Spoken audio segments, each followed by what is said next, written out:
Welcome back to jobs and promotion channel. अगर आप भी पीएनबी प्रमोशन के लिए तैयारी कर रहे हैं तो आप बिल्कुल सही चैनल पर आए हैं। बहुत दिनों से कुछ लोग हमारा टेलीग्राम ग्रुप पे मैसेज कर रहे थे, फिर हमें पर्सनली डीएम कर रहे थे, फिर हमारे यूट्यूब चैनल पे भी कमेंट कर रहे थे कि सर प्रिपरेशन स्टार्ट कैसे करें, सर कहाँ से पढ़ना है, क्या पढ़ना है, कितना पढ़ना है, फिर हमारा सिलेबस क्या है। ये सब बारे में बहुत दिनों से लोगों का बहुत डाउट था। तो आज हम इस वीडियो में पूरा क्लियर कर देंगे कि आपको प्रिपरेशन स्टार्ट कैसे करना है, कहाँ से करना है, क्या पढ़ना है, आपका सिलेबस क्या, सब कुछ आपको क्लियर मिल जाएगा। ठीक है, तो आप इस चैनल को सब्सक्राइब करके वीडियो को लाइक शेयर करके हमारे टेलीग्राम चैनल पर ज्वाइन कीजिए। किसी भी एग्जाम के प्रिपरेशन स्टार्ट करने से पहले एग्जाम के बारे में जानना बहुत जरूरी है। जितना अच्छा आपका स्ट्रेटजी होगा उतना ही अच्छा आपका प्रिपरेशन होगा। अगर आपने अच्छी तरीके से स्ट्रेटजी बना लिया ना तो आपका 50% मेहनत तो वही कम हो जाएगा। तो चलिए शुरू करते हैं आज का video, how to start preparation. ठीक है, how to start preparation for PNB sub staff to class promotion. हमने कुछ टॉपिक यहाँ पे लिखे हैं, कुछ पॉइंट आउट किए हैं। अगर आप उस पॉइंट के हिसाब से चलेंगे, आपका प्रिपरेशन स्टार्ट करेंगे तो आपका प्रमोशन कंफर्म है, आपको प्रमोशन लेने से कोई नहीं रोक सकता। तो चलिए स्टार्ट करते हैं। फर्स्ट पॉइंट है know your exam syllabus properly. आपको एग्जाम स्टार्ट करने से पहले आपका सिलेबस जानना बहुत जरूरी है। ठीक है, आपका जो सर्कुलर है उसमें 2 ही 3 टॉपिक दिए हुए हैं, उस टॉपिक से क्वेश्चन आते हैं, लेकिन सिलेबस इतने में लिमिटेड नहीं है, सिलेबस बहुत बड़ा है। आपको एग्जाम का सिलेबस पहले जानना है, फिर उसके प्रिपरेशन स्टार्ट करनी है। तो सबसे इंपॉर्टेंट है एग्जाम का सिलेबस अच्छी तरीके से जानना। ठीक है, फिर point number 2, previous year question paper analysis. किसी भी एग्जाम का प्रिपरेशन स्टार्ट करने से पहले आपको लास्ट 2-3 साल का जो क्वेश्चन पेपर है उसको ठीक से एनालिसिस करना है। आप जितनी अच्छी तरीके से क्वेश्चन पेपर को एनालिसिस करेंगे, आप उतना ही प्रिडिक्ट कर पाएंगे कि नेक्स्ट ईयर क्वेश्चन कैसे आ सकते हैं, कहाँ से आ सकते हैं। तो आप क्वेश्चन पेपर एनालिसिस करना बहुत जरूरी है लास्ट 2-3 साल का। ठीक है, फिर read selected and required part from पथ प्रदर्शक। पथ प्रदर्शक बहुत बड़ा है, अगर आपने पूरा पढ़ के याद रख लिया तो अच्छा है, लेकिन पूरा पढ़ के याद रखने की जरूरत नहीं है, क्योंकि पथ प्रदर्शक से सिर्फ आपका 30 to 40 मार्क्स से आते हैं। ठीक है, तो आपको पूरा पढ़ने की जरूरत नहीं है। तो पथ प्रदर्शक से आपको सिर्फ सिलेक्टेड पार्ट और रिक्वायर्ड जो पार्ट है सिर्फ वही पढ़ना है। ठीक है, ये 4 number point. Collect notes and study material. आपको, आप लोग क्या करते हैं कि जहां से नोट मिले, जो भी नोट मिले वो उठा के पढ़ना शुरू कर देते हैं।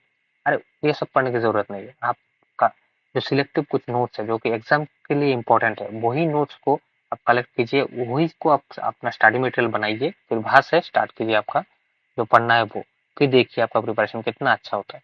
सभी कुछ जहां से जो मिले वो उठा के पढ़ना जरूरी नहीं है।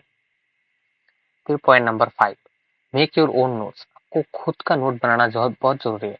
ठीक है, क्या करते हैं आप लोग, जो मटेरियल्स है वहां से पढ़ना शुरू करते थे, फिर एग्जाम के टाइम में आप लोग कौन क्या इंपॉर्टेंट है, कौन सी चीज इंपॉर्टेंट है, क्या छोड़ना है, वो लोग आप डिसाइड नहीं कर पाते। इसलिए आपका खुद का नोट बनाइए, या फिर जो पीडीएफ है उसको मार्क करके रखिए कि एग्जाम में हम बस वही चीज को पढ़ेंगे एग्जाम के टाइम में। ठीक है, पॉइंट नंबर 6, देखिए आजकल बैंक में सब सब लोगों को इतना काम होता है ना, उनको सर्कुलर पढ़ने का टाइम नहीं मिलता। तो 1-2 सर्कुलर है जो कि एग्जाम के लिए बहुत इंपॉर्टेंट है, बाहर से बहुत सारे क्वेश्चन आते हैं। तो आपको जो एग्जाम रिलेटेड सर्कुलर है ना वो पढ़ना पड़ेगा। ठीक है, फिर point number 7, read English notes properly and give high priority to English. देखिए इंग्लिश से आपको एग्जाम में 15 मार्क्स मिलेंगे। ठीक है, अगर वो 15 मार्क्स से आपको 10 मार्क्स भी नहीं मिले ना तो आप एग्जाम क्रैक नहीं कर पाएंगे। ठीक है, बाकी 85 मार्क्स से आपको 80 लाना बहुत मुश्किल है, तो इंग्लिश में आपको 10 मार्क्स लाना पड़ेगा।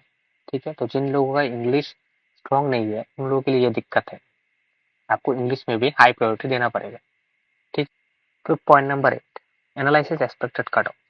आप लास्ट 2-3 साल का कट ऑफ को देख के अपने नेक्स्ट ईयर का कट ऑफ को एनालिसिस करना पड़ेगा। आपको एक टारगेट बनाना पड़ेगा कि मुझे इतना स्कोर करना है, तो आपको एक कट ऑफ डिसाइड करना पड़ेगा। ठीक है, फिर point number 9, regular mock test practice. आपको रेगुलर मॉक टेस्ट प्रैक्टिस करना पड़ेगा। अब जितना मॉक टेस्ट प्रैक्टिस करेंगे आप उतना ही एग्जाम के लिए परफेक्ट बनते जाएंगे, तो आपको रेगुलर मॉक टेस्ट प्रैक्टिस करना पड़ेगा। फिर point number 10, staff welfare required part. Staff welfare बहुत बड़ा है, उसका जो उससे 2-3 क्वेश्चन तो आपको एग्जाम में मिलेगा ही। तो आपको स्टाफ वेलफेयर का कुछ जो रिक्वायर्ड पार्ट है, इंपॉर्टेंट पार्ट है, जो आपको पढ़ना पड़ेगा।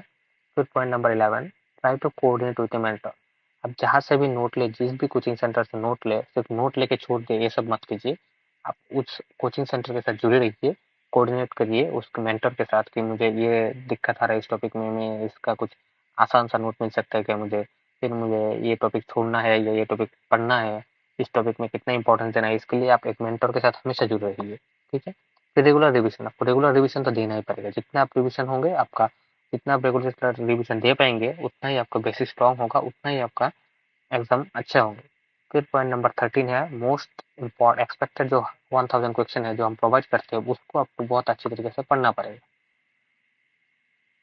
चलिए, ये तो हो गया कि आपको आपका प्रिपरेशन स्टार्ट कैसे करना है। तो आप देखते हैं कि अगर आप हमारे साथ जुड़ेंगे तो हम आपको क्या क्या प्रोवाइड करते हैं। ठीक है, व्हाट वी प्रोवाइड। ठीक है, पहले तो है full syllabus covered study material and classes. हम जो फुल सिलेबस है, जो एग्जाम के रिलेटेड सिलेबस है, वो आपको पहले प्रोवाइड करेंगे। ठीक है, फिर सिलेबस के रिलेटेड, सिलेबस को पूरा कवर करके जो स्टडी मटेरियल है वो हम बनाते हैं, up to date study material बनाते हैं। फिर उसके लिए क्लासेस भी प्रोवाइड करते हैं। कुछ क्लासेस जो इंपॉर्टेंट है, जो आपको चाहिए, वही क्लास प्रोवाइड करते हैं। पूरा तो क्लास प्रोवाइड करना पॉसिबल नहीं है, तो इंपॉर्टेंट कुछ टॉपिक को लेके हम क्लास प्रोवाइड करते हैं और फुल स्टडी मटेरियल हम प्रोवाइड करते हैं। ठीक है, फिर लास्ट 4-5 साल का जो प्रीवियस ईयर क्वेश्चन पेपर है वो हम आपको प्रोवाइड करते हैं आप एनालिसिस करने के लिए। फिर थर्ड पॉइंट है हैंड रिटन नोट्स प्रोवाइड करते हैं हम। फुल सिलेबस का जो लास्ट ईयर का टॉपर्स है उनका जो हैंड रिटन नोट्स है जो हमको मिल पाते हैं वो हम आपको प्रोवाइड करते हैं। फिर फोर है English full notes with mock test. हम इंग्लिश का फुल नोट्स प्रोवाइड करते हैं जो एग्जाम के लिए जरूरी है, ज़्यादा से क्वेश्चन बनते हैं। फिर इंग्लिश के लिए हम मॉक टेस्ट भी लेते हैं अलग से, क्योंकि इंग्लिश में हम अच्छी प्रायोरिटी देना चाहते हैं, इंग्लिश में भी फोकस करना उतना ही जरूरी है। फिर point number 5 regular exam level mock test. हम रेगुलर एग्जाम लेवल का जो मॉक टेस्ट है वो प्रोवाइड करते हैं कि आप एग्जाम का जो एनवायरनमेंट है वो आप खुद महसूस कर पाए।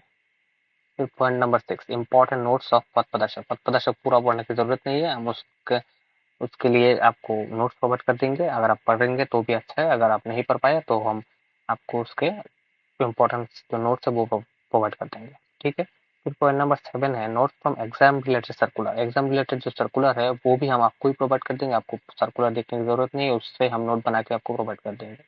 ठीक है, फिर all in one PDF for final revision. Exam से पहले आप फाइनल रिवीजन के लिए आप क्या करते हैं, पूरा सिलेबस को कवर करना जरूरी नहीं है।